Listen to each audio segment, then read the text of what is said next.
Good afternoon, Harriman City. We are here today to give you another City Council update. After City Council meeting last night, there's a lot of issues to update you on. I'm here today with Councilman Teddy Hodges, and we're here to give you the latest news. Hey guys, I hope these updates are good for you. Stay tuned for some amazing things, and yeah. Let's get started. So last night's City Council meeting, the general meeting, which began at 7 p.m., started off with council recognitions.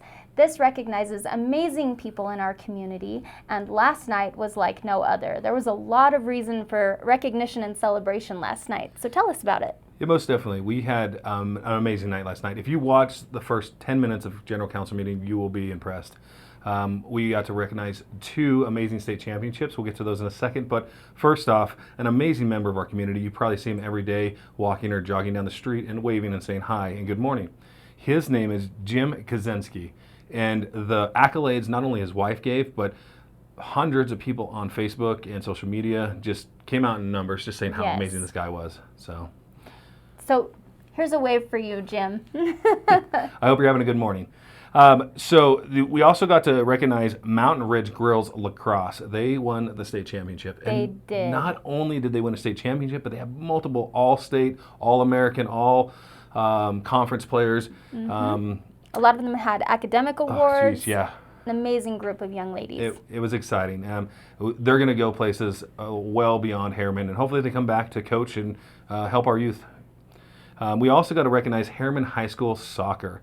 And again, we have some amazing talent there. Yes. Their record went from 3 to 7, 18th place, all the way to first. And their story is kind of a little Cinderella story, but it's the minute numbers and the records speak for itself. So yeah. Everybody last night was well worth the recognition they received.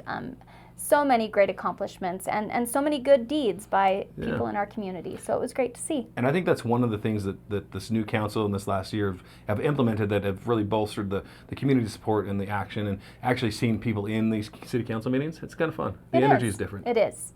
It's great to see.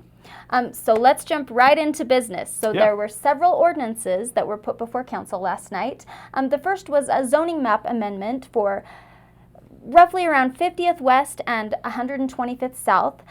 There was a rezone from an agricultural zone, which was A143, and being rezoned to C2, which is a commercial zone. So what was that reasoning behind that rezone?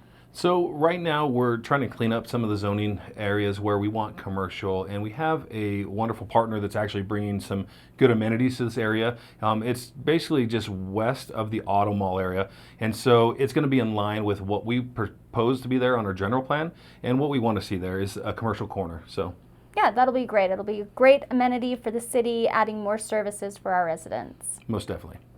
So the next was an ordinance amending Title 10 to the adoption of an M2 zone. Now I know that Harriman has had an M1 zone, so is the M2 zone a new zone? Yeah, this is our first M2 area that we actually put in there, and it helps classify different uses of businesses or different types of businesses that can be in that manufacturing zone. It's going to be an added amenity because we do have interest in those areas that we didn't have a zone or a proper place to put them, so now we have the M2 that will fit their needs. Title 10 had another amendment last night. There was an amendment to home occupations. What does that entail, and why are we making an amendment to our home occupations? So home occupation is when we have somebody working out of their home, obviously, but it also includes daycares and lessons, swimming lessons, or ballet or dance, or whatever other group lessons you have there. But it helps us locate those areas where we want to have only a certain type of employees or a certain amount of employees there. We were kind of behind the 8 ball, and we looked at the cities around us and said, what are they doing? How are they doing it?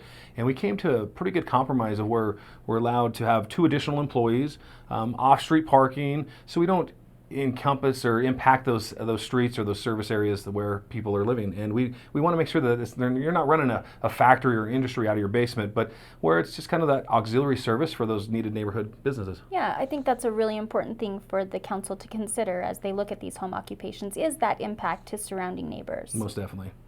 And then there was an ordinance amending the general plan land use map from commercial to light industrial park business park. That was for 13.66 acres located just next to Redwood Road at approximately 158th South. So what was the reasoning behind that? So this area is the lower end of Porter Rockwell where it meets Redwood Road. And we zone that, or past council have zoned that, to commercial space. Now, as we get into more development and more finite tuning, you get people that want to bring certain items. And so we have to change the zoning slightly to help meet our needs of a commercial space. But this light industrial zone, or the change that we made, actually helps bring these tilt-up style or small startup business centers to that area. And I think it's definitely a well-needed item, use for our community. And I think it's going to be really good in that area. Yeah, I think that's a great area to do it. So the last two items, they were actually connected to each other. Mm-hmm. You have to do the zoning amendment, you have to do the general plan amendment. So they were related to each other, and that area down there, it's right off of Redwood Road. Porter Rockwell goes right through there, and with the extension of Mountain View Corridor, that's going to be a really major hub that enters everybody into our city. You know, that's the entrance to our city. Yeah, and it's going to have lots of high traffic. It already does have quite a bit of traffic, but with the proper zoning and the proper businesses there, you're going to have the use is going to be well maintained for light industrial, light commercial, and it fits that need and those uses really well in that area. Okay, and then probably the biggest thing that council approved last night was the final budget for the city for the fiscal year of July 2022 to June 2024. So that's a 2-year budget.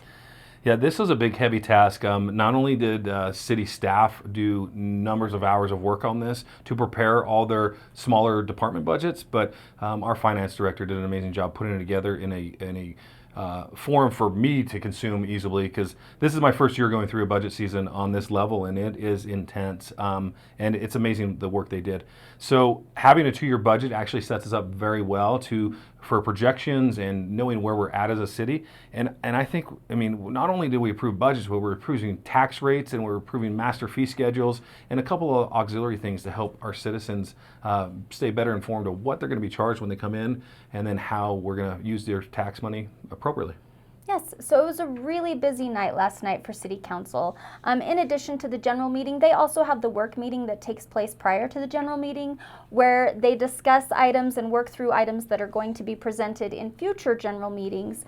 So it's no small task for City Council, and it is definitely not short reading. Yeah, most definitely. So I hope we summed it up in a quick, couple minutes for you. And obviously, if you want more information, reach out to us and take a look at those videos. They're all public. They're all on YouTube, all on Facebook and social media, and they're all public records. So it's your information.